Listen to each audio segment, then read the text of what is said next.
The Democrats keep telling those people in the interurban cities, vote for us and we'll lift you up and we'll take you higher and everything will be great. And their policies continue to be utter failures. And it's folks like my next guest, Senator Roy Blunt, Congressman Blaine Luetkemeyer we had on earlier, and others who are in the trenches, truly working across party lines, trying to get good, smart solutions to these issues. The Republicans are the ones reaching in to the interurban core these days to try and help because the Democrats have left those people behind. They truly have issues of school choice, health care, et cetera. Those are bankrupt policies that Hillary Clinton continues to promote. Senator Roy Blunt joins us now on the Mark Cox Show. Good afternoon, Senator. How are you today? Hey, Speaker. I'm good. It's good to be visiting with you. Thanks for all you do. Oh, thank you so much. I know you are very busy these days with a re-election of your own, and we'll talk a little bit about that. But I wanted to focus on something where I left off with the last segment and Obamacare, and this. It's going to be a different world, right? Whether we have a President Trump or a President Clinton. And bring us up to speed. I know you've traveled Missouri quite a bit over the last few months. I think you've been to every county multiple times. I know you're talking to a lot of Missourians. And what are you hearing from them about what's happening to them because of Obamacare right now? Well, I think, one of the reasons that people are beginning to focus in on the difference in the Senate race is I do listen to Missourians. I have been all over the state the 6 years I've been in the Senate, and I then fight for them. And Obamacare is a great example of, from day one, a plan that wasn't going to work. I have been a consistent critic, would be one way to say it, but another way to say it is just pointing out why this isn't going to work. I went to the floor of the Senate every week, virtually the first year of the implementation of Obamacare, with letter after letter after letter and story after story after story of people in our state who had health care they liked, who had health care they could afford, who realized that they were losing that, built on the big lie that if you like your insurance policy, you could keep it. If you like your doctor, you can keep your doctor.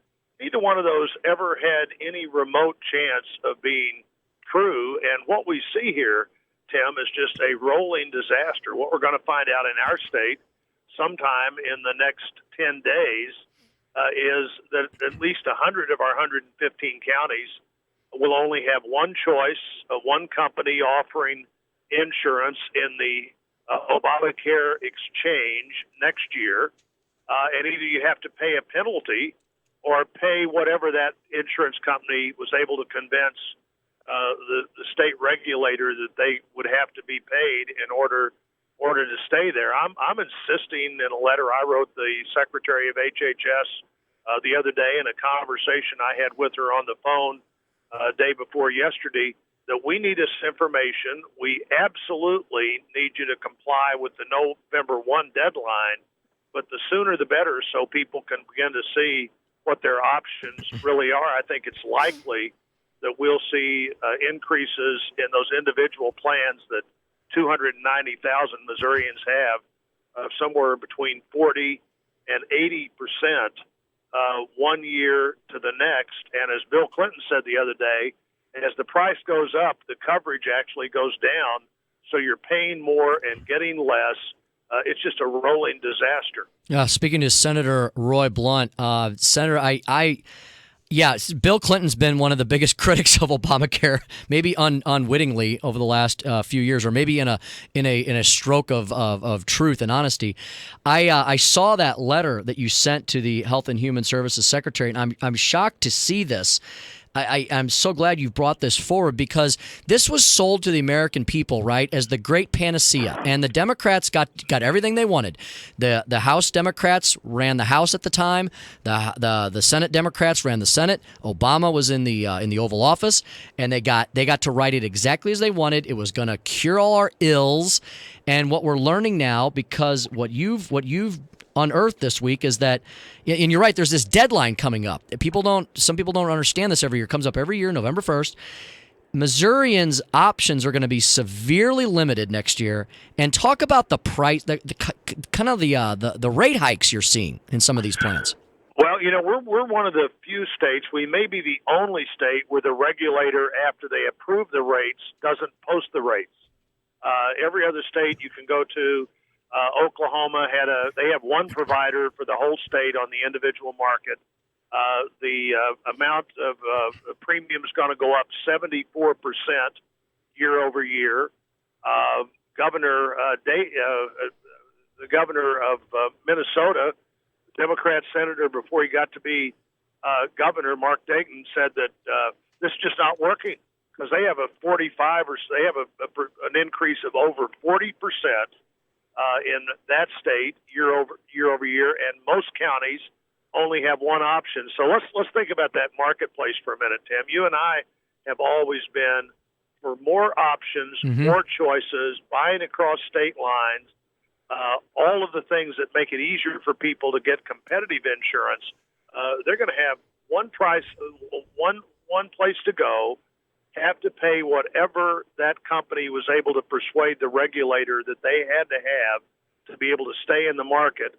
And if you don't buy that product from that one place to buy it, you got to pay the federal government a penalty. It's just one of the many outrageous things that was in this plan from day one. I was just with a group of employers, and we were talking about the fact that obviously when you said that if you have to provide insurance that the government will define for everybody who works more than 30 hours or more, you're going to have a lot of people working 28 hours without benefits.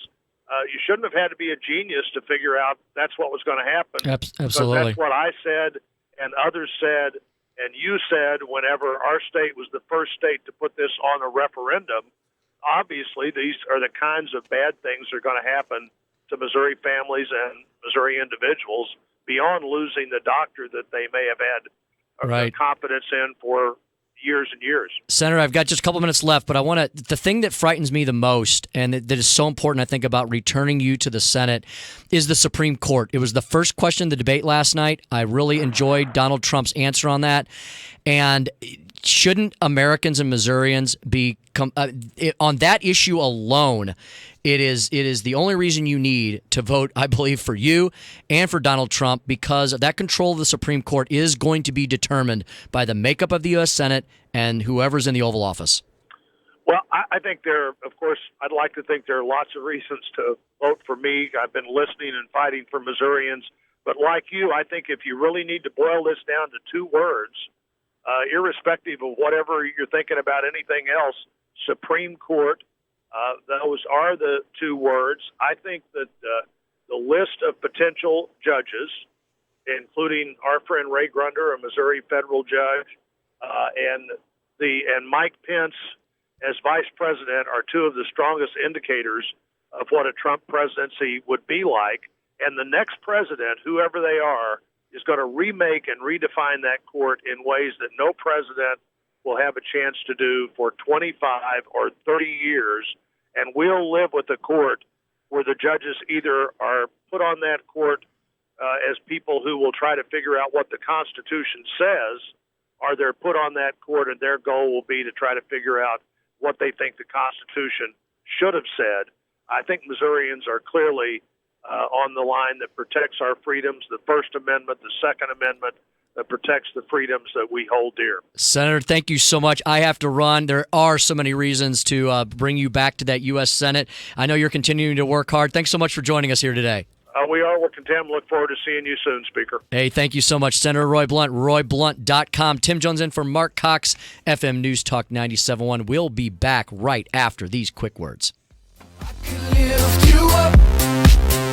I can show you